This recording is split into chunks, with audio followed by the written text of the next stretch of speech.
नमस्ते दोस्तों, आपका स्वागत है हमारे चैनल सबक की कहानी पर। आज हम आपको एक ऐसी सच्ची घटना पर आधारित कहानी सुनाने जा रहे हैं जो बताती है कि जिंदगी की असली दौलत नोटों की गड्डियां नहीं, अपनों का भरोसा होती है।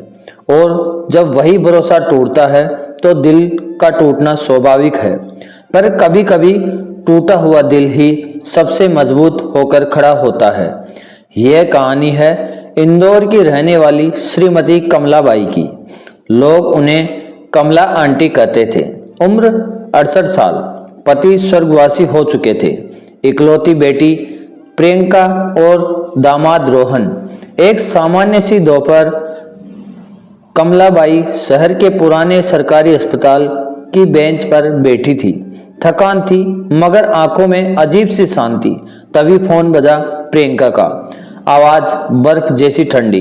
मम्मी, हम कल दुबई जा रहे हैं। रोहन का बहुत बड़ा प्रोजेक्ट लगा है, पैसे चाहिए थे, इसलिए मैंने आपकी इंदौर वाली कोठी और पापा की पुरानी विंटेज किएट कार बेच दी। बस इतने ही कहना था, बाय। फोन कट गया। कमलाबाई ने 46 साल तक प्रियंका को आंखों पर बिठाया था, उसके लिए अपना सब कुछ कुर्बान किया था, और आज 2 मिनट के फोन ने उन्हें कूड़ेदान में फेंक दिया। पर इस बार उनकी आंखों में आंसू नहीं आए, बस एक गहरी सांस ली और होठों पर हल्की सी मुस्कान आ गई। प्रियंका को क्या पता था कि उसके पिता स्वर्गवास सुरेश जी ने मरने से ठीक 4 दिन पहले कमलाबाई को एक नीले रंग का मोटा लिफाफा दिया था। कहा था, इसे तिजोरी में रखो, मेरे जाने के बाद जब मन तैयार हो तभी खोलना। सुरेश जी को गए अभी 7 महीने ही हुए थे। अचानक हार्ट अटैक, उसके बाद प्रियंका का आना जाना अचानक बढ़ गया था। कमलाबाई समझी थी बेटी का फर्ज है, पर सच कुछ और था। उस कोठी को सुरेश जी और कमलाबाई ने 32 साल की नौकरी की कमाई से बनाया था। हर दिवाली वही मनाते थे। फिएट कार सुरेश जी की जान थी। 1972 मॉडल। हर रविवार को खुद धोते पोंछते थे। पर प्रियंका के लिए यह सब सिर्फ बेचने लायक सामान थे। अस्पताल से निकलकर कमलाबाई बस अड्डे की ओर पैदल चली गई। अब गाड़ी भी नहीं थी, पर चेहरे पर मुस्कान थी। घर पहुंचते ही तिजोरी खोली, नीला लिफाफा वही था। हाथ कांप रहे थे। अंदर निकले कागज देखकर सांसें रुक सी गई। सुरेश जी ने हाथ से लिखी चिट्ठी में कहा था, मेरी जान, मैं तुम्हें कभी चिंता में नहीं देख सका, इसलिए ये राज छुपाया। मैं सिर्फ स्कूल मास्टर नहीं था, मैंने चुपके चुपके इन्वेस्ट किया था। मुझे लगा अगर प्रियंका को पहले पता चल गया तो वो हमसे प्यार नहीं, हमारी जेब से प्यार करेगी। कागजों में था भोपाल में 4 कमर्शियल प्लाट, मुंबई में 2 फ्लैट, उज्जैन के पास 22 बीघा जमीन जिस पर अब मॉल बन रहा था, और सबसे बड़ा झटका, जिस सोसाइटी में प्रियंका रोहन रहते थे वो पूरी 18 मंजिला बिल्डिंग सुरेश एंटरप्राइजेज के नाम पर थी। मतलब कमलाबाई अकेली मालकिन। कई bank, locker, mutual fund, share, कुल जमा पूंजी 38 करोड़ से ऊपर। कमलाबाई की आंखें नम हो गई। उनके पति बस ड्राइवर या मास्टर नहीं, दूरदेशी इन्वेस्टर थे। अगली सुबह प्रियंका का फोन आया, आवाज थोड़ी नरम। मम्मी, कोठी और कार के पैसे में से 35% में आपके अकाउंट में डाल रही हूँ। बाकी दुबई में बिजनेस सेट करने में लग जाएंगे। आप टेंशन मत लो, लौट कर आपको अच्छा सा 1 BHK का ढूंढ दूंगी। कमलाबाई मन ही मन मुस्कुराई। अपनी ही कोठी का 35% देकर बेटी कितनी उदार हो रही है। उस दोपहर प्रियंका और रोहन एयरपोर्ट के लिए निकले। महंगे सूटकेस, नया आईफोन, हंसी खुशी। माँ की तरफ एक बार भी नहीं देखा। कमलाबाई ने चाय की टेबल पर सारे कागज फैलाए। अब फैसला उनका था। वकील श्रीवास्तव जी का फोन किया। अगले दिन मीटिंग फिक्स। वकील साहब कागज देखकर दंग रह गए। आंटी जी, ये तो साम्राज्य है।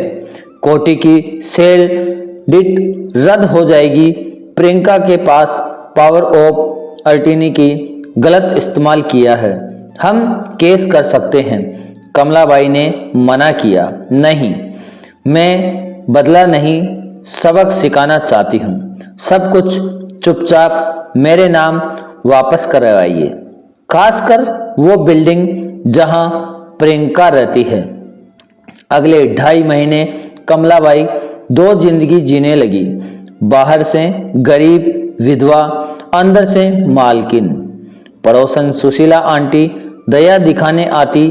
बेचारी बेटी ने छोड़ दिया। कमलाबाई बस मुस्कुरा देती। फिर एक दिन वकील साहब का फोन आया। सब आपके नाम हो गया है। कोठी वापस, फिएट कार वापस, बिल्डिंग पर पूरा कंट्रोल। अब आखिरी काम, प्रियंका को बिल्डिंग खाली करने का नोटिस।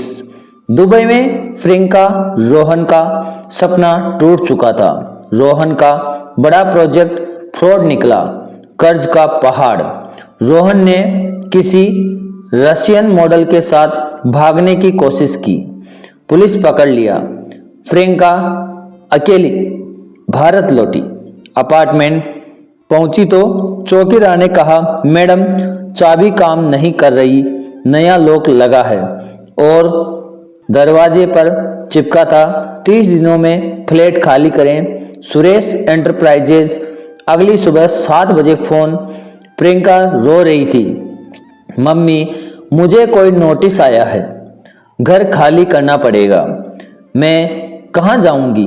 कमलाबाई ने बहुत मासूमियत से पूछा, किस कंपनी की तरह से है बेटा? सुरेश एंटरप्राइजेज। मम्मी, पापा के नाम पर कोई कंपनी आप जानती है? पहले कभी नहीं सुना। प्रियंका टूट चुकी थी।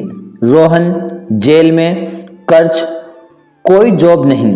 मम्मी, क्या मैं आपके पास रहने आ जाऊं? बस कुछ महीने, जब तक संभल न जाऊं। कमलाबाई ने प्यार से कहा, ये घर तो हमेशा से तेरा है बेटा, आजा। प्रियंका 2 सूटकेस लेकर आई। पहले की चमक दमक गायब।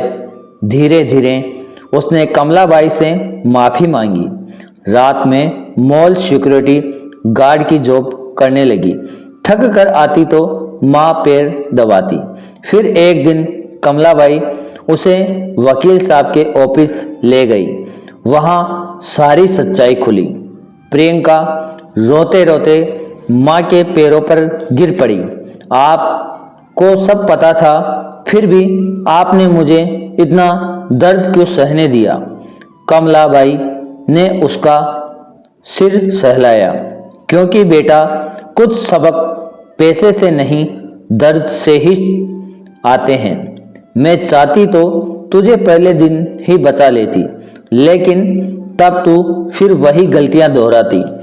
मैंने तुझे इसलिए गिरने दिया ताकि तू खुद खड़े हो न कर सके। प्रियंका ने जॉब नहीं छोड़ी। उसने एनजीओ ज्वाइन कर लिया।